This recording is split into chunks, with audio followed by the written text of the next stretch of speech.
नमस्कार, मैं हूं आशीष वर्मा। सीएनबीसी आवाज मोतीलाल ओसवाल स्टूडियोज में आप सबका स्वागत है। बारी आज के मॉर्निंग कॉल की और शुरुआत सुबह की टॉप हेडलाइंस के साथ।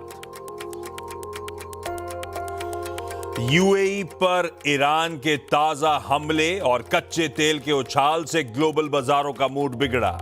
गिफ्ट निफ्टी में 250 पॉइंट से ज्यादा की गिरावट, वहीं रिकॉर्ड ऊंचाई से फिसले यूएस इंडिसेस। डाउ जोन्स में सबसे ज्यादा 550 पॉइंट की गिरावट। इधर एशिया में आज बंद है चीन, जापान और दक्षिण कोरिया के बाजार। हॉर्मुज में फंसे जहाजों को निकालने के लिए अमेरिकी ऑपरेशन से पश्चिम एशिया में फिर बड़ा तनाव। ईरान ने यूएई पर किया मिसाइल अटैक। ईरान को ट्रंप की नई धमकी, कहा अमेरिकी जहाजों पर हमला हुआ तो ईरान को धरती से मिटा देंगे। पश्चिम एशिया में हालात बिगड़ने से कच्चे तेल में फिर उबाल, करीब 6% उछलकर $113 के पास पहुंचा ब्रेंट। उधर सोने में नरमी, 2% गिरकर 4550 के नीचे आया कॉमेक्स गोल्ड। चांदी में भी 3.5% की कमजोरी। चौथी तिमाही में घाटे से मुनाफे में आई मणप्पुरम फाइनेंस, ब्याज से कमाई करीब 3% बढ़ी। गोल्ड लोन में दिखा 99% का उछाल, कंपनी के एयूएम यानी एसेट अंडर मैनेजमेंट 48% बढ़े। वहीं कैम्स के प्रॉफिट और रेवेन्यू में 11% की बढ़त, मार्जिन्स में दिखा सुधार। Q4 में 25% से ज्यादा बढ़ा केईआई इंडस्ट्रीज का मुनाफा, रेवेन्यू में 19% की बढ़त, कंपनी के मार्जिन्स में भी दिखा सुधार। वहीं 58% बढ़ा पेट्रोनेट एलएनजी का तिमाही आधार पर प्रॉफिट, हालांकि रेवेन्यूज में दिखी 15% की गिरावट, वहीं मार्जिन्स में जोरदार उछाल। आज नतीजों के लिहाज से बड़ा दिन। Larsen and Toubro, Mahindra and Mahindra और हीरो मोटोकॉर्प पेश करेंगे रिजल्ट्स। आवाज अनुमान के मुताबिक एलएनटी के नतीजों में वेस्ट एशिया संकट का दिख सकता है असर। मुनाफे में 4% की गिरावट की आशंका। इधर महिंद्रा एंड महिंद्रा और हीरो मोटोकॉर्प के अच्छे प्रदर्शन की उम्मीद। महिंद्रा एंड महिंद्रा की आय 33% तो हीरो मोटोकॉर्प के रेवेन्यू में 26% का उछाल मुमकिन। और पश्चिम बंगाल के विधानसभा चुनावों में बीजेपी ने रचा इतिहास। 208 सीटों के साथ बीजेपी को प्रचंड बहुमत। 81 पर अटकी टीएमसी। उधर प्रचंड जीत पर पीएम मोदी कल बोले, गंगोत्री से गंगा सागर तक खिला कमल, घुसपैठियों पर कार्रवाई का किया ऐलान।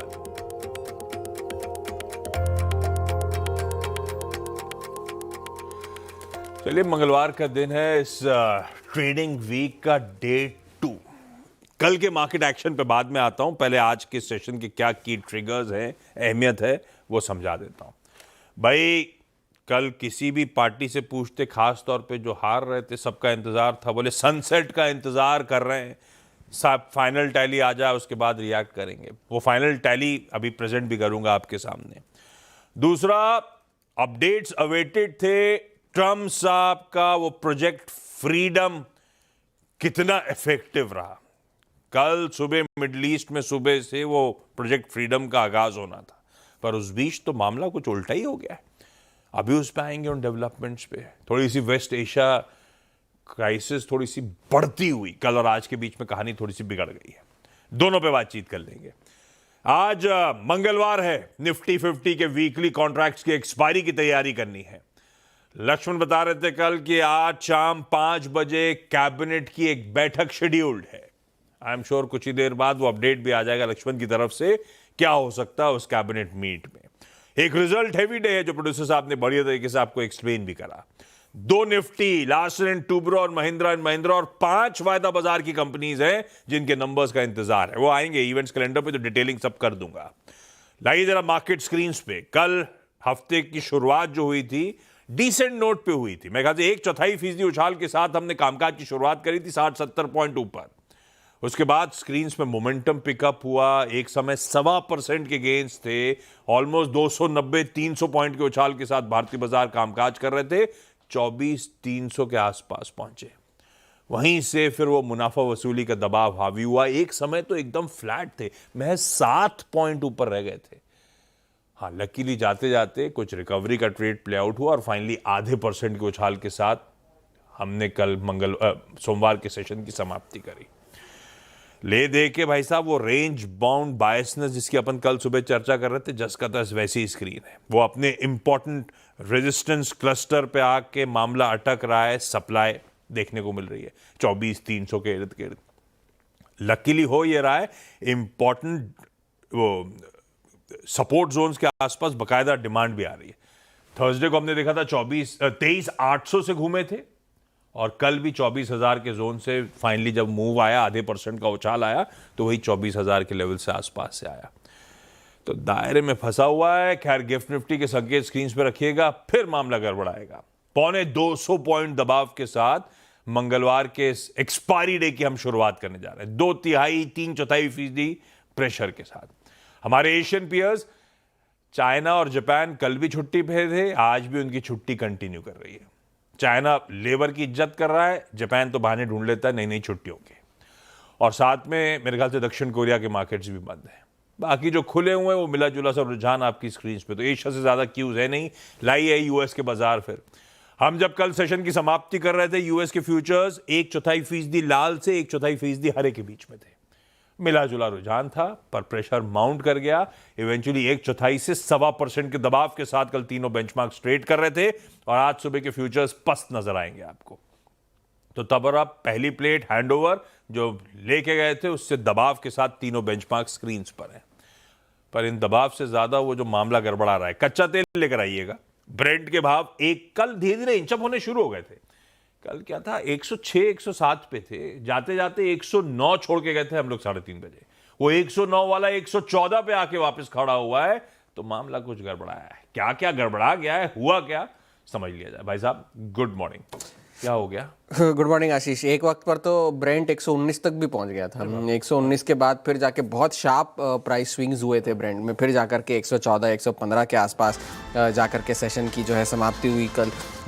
यूएस के बाजारों ने कल तो अंडर परफॉर्म किया ही। डाउ तो 550 अंक नीचे था। S&P 500 नैस्डैक में उतनी गिरावट देखने नहीं मिली क्योंकि टेक शेयरों में थोड़ी बहुत यहाँ वहाँ खरीदारी जारी थी। लेकिन जो बड़ा ट्रिगर कल आया जिसकी वजह से तेल की कीमतों में जो इतने ऐसे स्विंग्स देखने मिले, पहले तो ये कि खबरें ये चल रही थी कि ईरान ने यूएस के किसी जहाज़ पर हमला किया है और एक जहाज़ को तो स्ट्रेट ऑफ हॉर्मुज़ से वापस मोड़ दिया गया है। और सेंटकॉम ने दोनों ही खबरों का खंडन किया कि ऐसा कुछ नहीं हुआ। हमारे किसी यूएस की सेंट्रल कमांड जो है उन्होंने इस बात का खंडन किया कि कोई ऐसा हमला हुआ नहीं है, यूएस के जहाज़ पर तो बिल्कुल नहीं हुआ।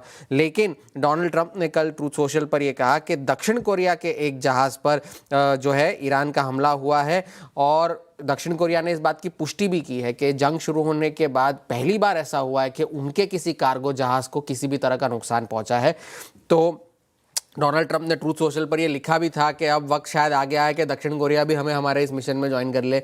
और साथ ही साथ फिर उनके पास कुछ ऐसे छोटे छोटे जहाज़ है जो हमने 7 ऐसे जहाज़ स्मॉल बोट्स जिसे कहते हैं उन्हें मार गिराया है, क्योंकि उनके पास अब वही बचा है, उनके पास और कुछ बचा नहीं है। लेकिन ये और कुछ बचा नहीं है शायद इसी बात का जवाब देने के लिए ईरान ने कल जो है यूएई पर हमला किया। उनके मिसाइल सिस्टम्स जो है वो एक्टिवेट हो गए थे कल। और फुजायरा जो उनका पोर्ट है वहाँ पर हमला हुआ है। और सूत्रों की माने तो ब्लूमबर्ग के हिसाब से विटॉल ग्रुप का जो एक ऑयल टर्मिनल था वहाँ पर हमला हुआ है फुजायरा में, जहाँ पर 3 भारतीयों के जो है घायल होने की भी खबर आई थी। तो ये एक बात थी। और उसके बाद फुजायरा इंपॉर्टेंट इसलिए है क्योंकि उनका संयुक्त अरब अमीरात का सबसे बड़ा ऑयल स्टोरेज हब है और लगभग 1 मिलियन बैरल प्रतिदिन का जो है वहाँ से आवागमन होता है तेल का। तो इस वजह से एक बहुत ज़्यादा ज़रूरी माना जाता है फुजायरा। यूएई ने इसके जवाब में ये कहा कि ये जो हमला हुआ है एक बहुत डेंजरस एस्केलेशन है। हम किसी भी तरह से हमारी रक्षा, सिक्योरिटी या सॉवरेनिटी को पे हमले को बर्दाश्त नहीं करेंगे और हम एक रिटेलिएशन की राइट जो है, रिटेलिएशन का अधिकार अपने पास रखते हैं। और साथ ही साथ जो स्कूल्स वगैरह जो है जिन पे इन पर्सन स्कूलिंग फिर से शुरू की गई थी उस पर फिर से जो है वर्चुअल एजुकेशन जो है शुक्रवार तक फिर से कर दिया गया है। ईरान यूएस ने ईरान की छोटी बोट्स 6-7 पे हमला करा, डुबो दिया, जो भी करा। गुस्से में आके उन्होंने क्या करें तो यूएई पे अटैक कर दिया कुछ मिसाइल। ओके, तो पहले तो उनके आपस में जो है गोलीबारी चल रही थी यूएस और ईरान के बीच में, मतलब वो सीज फायर अब सीज फायर नहीं रहा। सीज फायर, लेकिन अब तक इस बार ऑफिशियली डोनाल्ड ट्रंप ने अब तक ये नहीं कहा है कि सीज फायर खत्म, इस ईरान ने सीज फायर को तोड़ा है या ऐसा कुछ हुआ है। क्योंकि कल वो एक इवेंट में गए थे, उनसे ईरान के बारे में काफ़ी लोगों ने सवाल पूछे, लेकिन उन्होंने किसी बात का जवाब दिया नहीं ईरान को लेकर के। ईरान के जो विदेश मंत्री है अब्बास अरगची, उन्होंने भी कल एक्स पर यह लिखा कि ये जो प्रोजेक्ट फ्रीडम है, ये प्रोजेक्ट फ्रीडम नहीं, ये प्रोजेक्ट डेडलॉक है, और यूएस का बुरा चाहने वालों से यूएस को बच के रहना चाहिए कि वो फिर से उन्हें इस युद्ध में ना घसीट ले, क्योंकि पाकिस्तान की मध्यस्थता की वजह से अच्छी बातचीत चल रही है, प्रोग्रेस हो रही है, ये ईरान के विदेश मंत्री ने कहा। तो इसी के साथ साथ इसका जो है असर डोनाल्ड ट्रंप और शी जिनपिंग के बीच में जो मुलाकात होने वाली है उस पर भी शायद पड़ सकता है, क्योंकि यूएस की ट्रेजरी ने चीन के काफ़ी सारे जो छोटे प्राइवेट ऑयल रिफाइनर्स हैं उन पर सैंक्शंस लगा दिए हैं, ये कहते हुए कि भाई आप तो ईरान से तेल खरीद रहे हैं, ये तो गलत बात है। तो उन पर सैंक्शंस लगाए, जिसके जवाब में चीन ने उन सभी रिफाइनर्स से ये कह दिया है कि आपको इन सैंक्शंस को पालने की कोई ज़रूरत नहीं है, उन्हें मानने की कोई ज़रूरत नहीं है, आप जो कर रहे हैं वो आप करते रहिए। तो इस वजह से शायद थोड़े से जो है संकट के बादल इन दोनों के नेताओं की मुलाकात पर आ सकते हैं, लेकिन अब तक दोनों ने इस बारे में कोई बातचीत की नहीं है। डोनाल्ड ट्रंप ने ये तो कहा कि मैं 2 हफ्ते बाद शी जिनपिंग से मिलने वाला हूँ, एक बहुत इंपॉर्टेंट मीटिंग हो सकती है, ये उन्होंने कहा। लेकिन आज ट्रेड डेफिसिट का डेटा आना है, जोल्ट्स की जॉब ओपनिंग्स का डेटा आना है, सर्विसेज पीएमआई का डेटा आना है, और साथ ही साथ एएमडी के नतीजे आने हैं। तो चिप स्टॉक्स पर नजरें होंगी, तेल की कीमतों पर नजरें होंगी, और कहीं इस बात से ये बाजार का मूड और ना बिगड़े कि शायद ये फिर से एस्केलेशन की तरफ बढ़ रहा है। तो कल और आज के बीच में मामला गड़बड़ा गया है। सीज फायर है कि नहीं, अब नाम मात्र का तो सीज फायर चलने दें, तो बेसिकली स्थिति तनावपूर्ण हो गई है। और वीरू क्या बोलेंगे यार, स्थिति तनावपूर्ण हो गई है और चुनौतीपूर्ण हो गई है ना, ये तो वही है, सिनोनिम टाइप मार दिया। खैर, तो मामला गड़बड़ है। कच्चा तेल सबसे इंपॉर्टेंट बैरोमीटर है, $4-5 इंच अप करा हुआ है, उसको हमें डाइजेस्ट करना है। अब ऐसे में कल की क्लोज पे आप समझ लो 150 पॉइंट शेव ऑफ हो रहे हैं शुरुआती टिक में। वीरू, फिर हम शायद 24,000 के इर्द गिर्द पहुंच रहे होंगे। क्या करना चाहिए भारतीय बाजारों में, रणनीति क्या होगी? देखिए, गुड मॉर्निंग आशीष। देखिए आशीष, हमने कल भी यही बात की थी कि ट्रेड लेवल टू लेवल, अगर आप बीते 7 दिन के चार्ट्स को देखें ना आशीष, 7 दिन के कैंडल्स को एनालाइज करें, जिस तरीके से उसके डाउन साइड को 20 डेमा प्रोटेक्ट कर रहा है, जिस तरीके से उसके हायर क्लस्टर्स पे 50 डेमा लाइन है, आपको नजर आएगा कि ये बाजार अभी इस क्लस्टर से बाहर निकलने के मूड में नहीं है। कल मैंने एक बात कही थी कि 24,110 के ऊपर 24,207 दैट 50 डेमा, और वो निकला तो बेस्ट केस में 278,340 गया, 290 से कोलैप्स हो गया। फॉरेक्स मार्केट, क्रूड पूरे दिन हमारे लिए सदर्दी था, उसका एक इम्पैक्ट ये पड़ा कि बैंक निफ्टी उस 10 डेमा और 20 डेमा की ट्रैजेक्टरी को पार नहीं कर पाया। कल बैंक निफ्टी का इंट्राडे हाई था एग्जैक्टली 10-20 डेमा, यानी आप एक बहुत कंफर्टेबल केस में भी 10-20 डेमा पार नहीं कर पाए। आते हैं आज की प्लेसमेंट, ठीक है आशीष। पहले तो एफआईएस की कैश में बाइंग थी। एक तो डॉक्टर साहब, मेरा वॉल्यूम मेरे को वापस आ रहा है, प्लीज उसको ठीक कीजिएगा। एफआईएस के कैश में अगर आप देखें 2836 करोड़ रुपए की बाइंग, डीआईएस का करीब 4764 करोड़ रुपए का बाय का आंकड़ा। बट एफआईएस के स्टैट्स को आप इंडेक्स पर देखिए। कल उन्होंने करीब 1271 करोड़ रुपए का इंडेक्स बेचा, 1802 कॉन्ट्रैक्ट लॉन्ग, 9898 कॉन्ट्रैक्ट शॉर्ट, और स्टॉक फ्यूचर्स बाय किए करीब 826 करोड़ रुपए के। नेट शॉर्ट एफआईएस के अगर आप देखें एक बार फिर से कैपिटलाइज होके 1,92,272 कॉन्ट्रैक्ट, यानी अपने शॉर्ट्स पे वो लगातार कैपिटलाइज कर रहा है। इवन कल जब बाजार एक गैप अप के बाद फर्दर एडिशन कर रहा था अपनी स्ट्रेंथ के ऊपर, एफआईएस ने शॉर्ट्स ओपन किए। अब जरा उनके स्टैट्स देखिए ऑप्शंस के आशीष। उन्होंने कल करीब 2,11,000 कॉल करके बाय करके कॉल शॉर्ट की है 1,78,000। ये एक अपसाइड का इंडिकेटर होता है, लेकिन स्केप्टिकल, डाउटफुल होता है। आप स्प्रेड कब क्रिएट करते हैं, जब आपको एक ऊपर का रुझान लग रहा होता है लेकिन बहुत दूर का नहीं। 24,200 पे 300 पे कल मिड सेशन में भी इतने कॉल आइटर्स हावी हो गए थे, जो कि इंडिकेट कर रहा था कि 24,200, 300, 400 एक बड़ी वॉल बन गई है, एंड मोर स्पेशली 24,200, 300। और नीचे आशीष 24,000 के पुट पे करीब 80 लाख का आउटस्टैंडिंग हुआ। ये जरा पिरामिड्स पे आके जरा इसको जब आप देखेंगे ना फिगर्स को, आपको ज़्यादा सेंस मिलेगा कि कॉल राइटर्स के पास कितना स्ट्रॉन्ग कन्विक्शन है अगेंस्ट जो सेंटीमेंट है प्रिवेल कर रहा है फॉरेक्स मार्केट में, क्रूड में। ये देखिएगा, अब आएगा आपकी स्क्रीन पे, और 24,000 की पुट का ओआई इसके कंपैरिजन में काफ़ी कम है, काफ़ी कम है। पुट राइटर्स के पास कन्विक्शन का अभाव, ये देखिए। बस उस 24,000 के पुट राइटर के पास एक चीज़ है, दैट्स कॉल्ड 20 डेमा, जिसने पिछले 5 सेशन 6 सेशन के डाउन साइड को प्रोटेक्ट किया है। लेवल्स लेके आइए। देखिए, पहले मैं थोड़ा सा ऊपर का केस ड्रॉ कर देता हूँ, क्योंकि बाजार हाथों हाथ रिएक्ट करता है फॉरेक्स मार्केट पे, हाथों हाथ रिएक्ट करता है क्रूड पे। इन बेस्ट केस निफ्टी के लिए क्या है, ऊपर की तरफ RS1 इट्स क्वाइट डिफिकल्ट। ये जो करीब करीब 24,160 और 24,209 की ट्रैजेक्टरी है, ये बहुत डिफिकल्ट है आशीष, बहुत डिफिकल्ट है। यहां से बार बार कोलैप्सेस आएंगे। बस 209 को पार करने के बाद आपको एक इंट्राडे स्विंग जैसे कल मिला 261 279 तक मिल सकता है, but in any case that's RS1 is quite difficult. यहां से बार बार इंडेक्स कोलैप्स करने की कोशिश करेगा, and most specially consider the fact कि आज एक्सपायरी है। बट नीचे क्या, ये जो 24,000 का जोन है ना आशीष, जहां पे करीब 80 लाख पुट्स अलाइन है, ठीक उससे 30 पॉइंट नीचे आपका 20 डेमा है। मैं फिर कह रहा हूं 24,021, 23,970, ये जहां वायलेट हुआ आशीष, आपकी जो ट्रैजेक्टरी है 839 और 790 की खुल जाएगी इमीडिएटली एंड ट्रेड अकॉर्डिंगली। और फिर कह रहा हूं, मेरी कमेंट्री में नीचे पब्लिश्ड भी है वो, अगर इस बाजार ने इस क्रूड और इस एक बार फिर से जियोपॉलिटिकल टेंशंस के बीच में अगर रिएक्ट करना शुरू किया और वी क्लोज बिलो 790, तो निफ्टी के लिए जो एक लोअर ट्रैजेक्टरीज में 560 का जोन, 690 का जोन, वो खुल जाएगा Ashish, trade accordingly. First lower edge is 970, then 790। लेके आइए अब निफ्टी बैंक। कल भी 10 डेमा 20 डेमा, क्या कहा था मैंने कि लॉन्ग का केस निफ्टी बैंक में तभी बनेगा जब ये RS1 को क्रॉस करेगा, अदरवाइज ये कोलैप्स होने की टेंडेंसी रखेगा, और कोलैप्स हुआ। अब बड़ी एक गंभीर चीज है, ये देखिएगा, बैंकिंग स्टॉक फ्यूचर्स में शॉर्ट, क्रूड अगेन 114 की ट्रैजेक्टरी पे, और एक बात याद रखिएगा, 55,000 पे कॉल राइटर्स और पुट राइटर्स अलाइंड हैं। कुछ ऐसा ही व्यवहार कुछ दिनों पहले 56,000 पे था, लेकिन फाइनली निफ्टी बैंक ने सरेंडर कर दिया। अब ये अलाइनमेंट यहां पर है।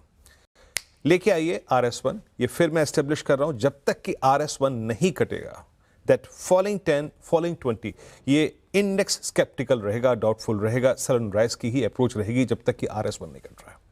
ये more closer to RS1 short अच्छा रहेगा। अब लेके आइए आप बेस 1, चार्ट्स को रीड कीजिएगा। निफ्टी के चार्ट्स पे हालिया, निफ्टी बैंक के चार्ट्स पे एक हालिया प्राइस बिहेवियर में एक गैप है, जहां ये 54,485 खुला, एक बहुत बड़ा डाउन साइड निफ्टी बैंक का इंतजार कर रहा है। मैं उस पर टिप्पणी नहीं करूंगा, लेकिन फर्स्ट इंस्टेंस में 54,013, देन 53,889 और 631 खुल जाएगा, ट्रेड अकॉर्डिंगली आशीष। परफेक्ट है। ये है आज की निफ्टी बैंक की स्ट्रैटेजी। और जहाँ तक वो फाइनल नंबर्स हैं वो तो स्क्रीन पे दिख ही रहे हैं बार बार आते आते। पश्चिम बंगाल में फाइनली बीजेपी 206 और टीएमसी 81। हालांकि ये मार्केट्स बंद होते होते पूरी तस्वीर तो क्लियर हो ही गई थी। तमिलनाडु टीवी के 107 सीट्स, मतलब डेब्यू परफॉर्मेंस है ये विजय का।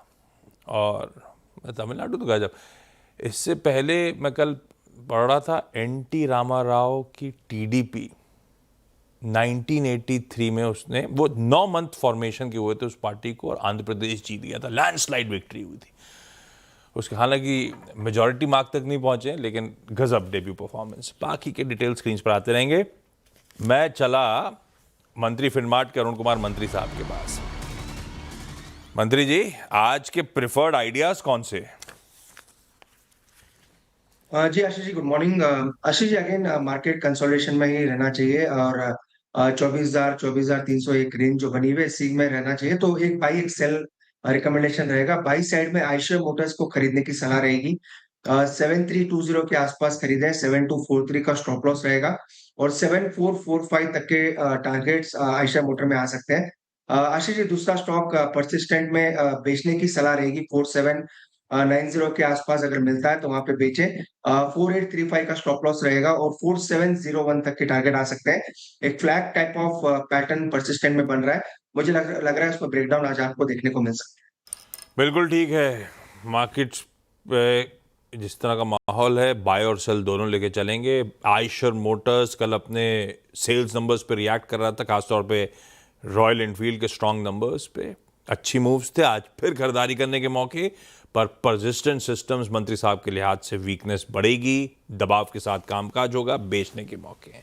मंत्री साहब थैंक यू सो मच सुबह से जुड़ने के लिए।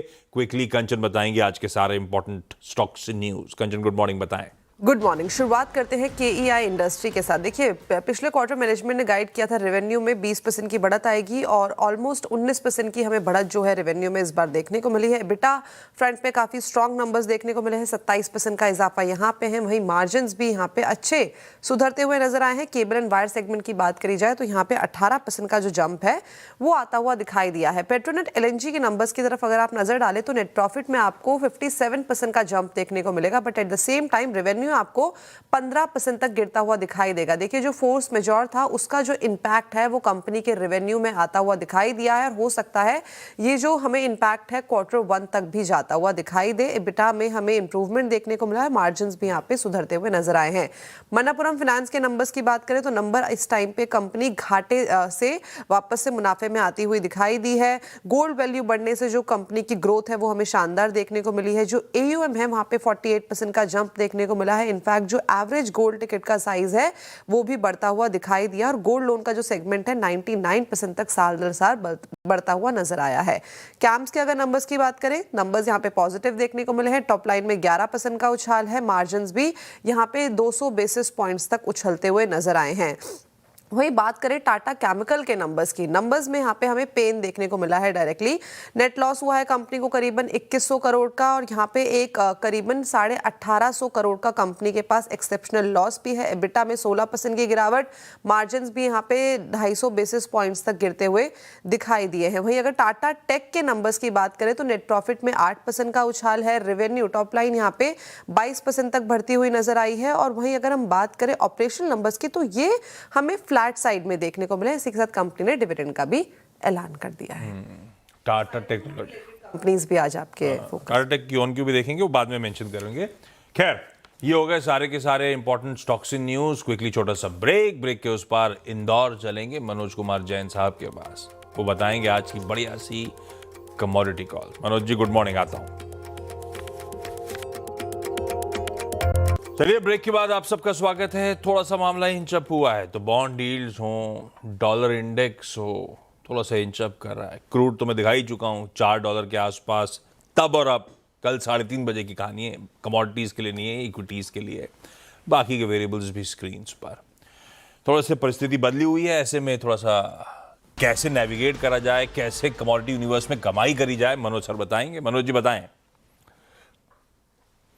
Good morning Ashish ji. बिल्कुल, यहाँ पे कच्चे तेल में हम देख रहे हैं कि वॉलेटिलिटी काफी ज्यादा है और जिस तरह से यूएस और ईरान के बीच में टेंशंस एस्केलेट हुए तो उसका सपोर्ट कच्चे तेल को मिलता हुआ दिख रहा है। फ्यूचर्स के बजाय ऑप्शन में रणनीति बनाना ज्यादा बेहतर होगा क्योंकि वॉलेटिलिटी ज्यादा है, तो उसको प्ले करना चाहिए ऑप्शंस के जरिए। 10,000 की जो कॉल ऑप्शन है उसको बाय करने की सलाह रहेगी। 500 के स्तर पर 350 का स्टॉप लॉस रखना है। लक्ष्य 750 के रहेंगे। साथ ही यहाँ पे इंडस्ट्रियल मेटल्स में हम देख रहे हैं कि लेड में एक अच्छा कंसोलिडेशन देखने को मिला है और वहां पे एक पॉजिटिव मोमेंटम जो है बना हुआ है। तो लेड का जो मे कॉन्ट्रैक्ट है वहां पे 198 के स्तर पे बाय की सलाह रहेगी। 202 तक के लक्ष्य रखना है। स्टॉप लॉस यहाँ पे 196 के रहेंगे। परफेक्ट है। वॉलेटिलिटी काफी ज्यादा है, तो फ्यूचर्स की जगह ऑप्शंस के जरिए कच्चे तेल को ट्रेड करेंगे। 10,000 का कॉल, मई का खरीदने के मौके, और लेड में खरीदारी करके चलें। लेवल्स आपके दोनों के स्क्रीन पर हैं। Manoj ji thank you so much जुड़ने के लिए। क्विकली आज का इवेंट्स कैलेंडर, मंगलवार का दिन है, कई सारे ओवरनाइट डेवलपमेंट्स पे हम रिएक्ट करने जाने वाले हैं, वो अलग है। आज निफ्टी 50 के वीकली कॉन्ट्रैक्ट्स की एक्सपायरी सामने खड़ी है। कैबिनेट मीटिंग है शाम 5 बजे। नतीजे वो जो 2 निफ्टी के हैं, लार्सन एंड टूब्रो की मीडिया ब्रीफिंग है 5:45 बजे शाम को। बाजार बंद होने के बाद ही शायद ये नंबर्स आ रहे होंगे। महिंद्रा एंड महिंद्रा की प्रेस कॉन्फ्रेंस शेड्यूल्ड है दोपहर 1 बजे, तो मेरे ख्याल से फर्स्ट हाफ में ही या 12 बजे के आसपास वो नंबर्स अवेटेड होंगे। वायदा बाजार में PNB, hero MotoCorp, Marico, SRF और कोफोर्ज के नंबर्स। कैश की लिस्ट लंबी है। हेक्सावेयर टेक्नोलॉजीज एक्स डिविडेंड हो रहा है, ₹8.5 का एडजस्टमेंट आज प्ले आउट होगा, बाकी स्क्रीन पर आ जाएंगे। Paint as a sector radar पे रहेगा क्योंकि एशियन पेंट्स और बर्जर पेंट्स, इन दोनों का तो ऑफिशियली अपडेट है। ये दोनों क्योंकि कच्चे माल की लागत, input cost, basically crude based raw material cost जो बढ़ रही हैं, दाम बढ़ाने जा रहे हैं आज से 3 से 5% के बीच। मतलब पिछले एक आध महीने में तो एक के लिए 2 बार, एक के लिए 3 बार हाइक्स हो चुके हैं। चाइना, जापान और दक्षिण कोरिया के मार्केट्स एशिया में बंद हैं। ऑस्ट्रेलिया के ब्याज दरों का फैसला अब से कुछ ही देर में आ ही रहा होगा। यूके के कार रजिस्ट्रेशन नंबर्स और यूएस के उनके हाउसिंग मार्केट का डेटा से लेकर ट्रेड बैलेंस से लेकर जोल्ट्स का जॉब ओपनिंग डेटा सब आएगा। बैग माने होगा ये, बैगमेन, पता नहीं, मैं पढ़ देता हूं बैग माने प्राइम ऑफिस रीट, ये आईपीओ आज से खुल रहा है, थर्सडे तक खुलेगा। 95 से 100 रुपीज का प्राइस बैंड, 3,400 करोड़ रुपए जुटाने की योजना है। Second round of India Canada के एफटीए टॉक्स जो हैं, फ्री ट्रेड एग्रीमेंट के टॉक्स, आज से नई दिल्ली में रिज्यूम हो रहे हैं 5 से 7 तारीख तक। आज से 2 दिनों के टॉक्स कह लीजिए। और आज वर्ल्ड हैंड हाइजीन डे है। एक जमाना था यहाँ पे वो क्या कहते थे उसको, हाथ वो सैनिटाइजर, अभी इतने दिन हो गए भूल ही गया मैं। एक जमाना था टेबल पे बगल में सैनिटाइजर रख दिया जाता था, पर रखा करिए भाई, अभी भी ज़रूरत है सब चीज़ों की। World hand hygiene day gift Nifty के संकेतों के साथ छोड़े जा रहा हूँ। थोड़ा सा मामला सुधर गया है, 160 170 पॉइंट, पौने 200 तक देखा था अपन ने, 40 पॉइंट वहां से रिकवर कर गए। फिर भी 125 पॉइंट 130 पॉइंट दबाव के साथ ही आज के सेशन की शुरुआत होगी। इस तरह के इंडिकेशन। मॉर्निंग कॉल समेट लेते हैं, ब्रेक के उस पार टॉप 20 में स्टॉक्स पे डिटेल्ड फोकस करेंगे। नमस्कार।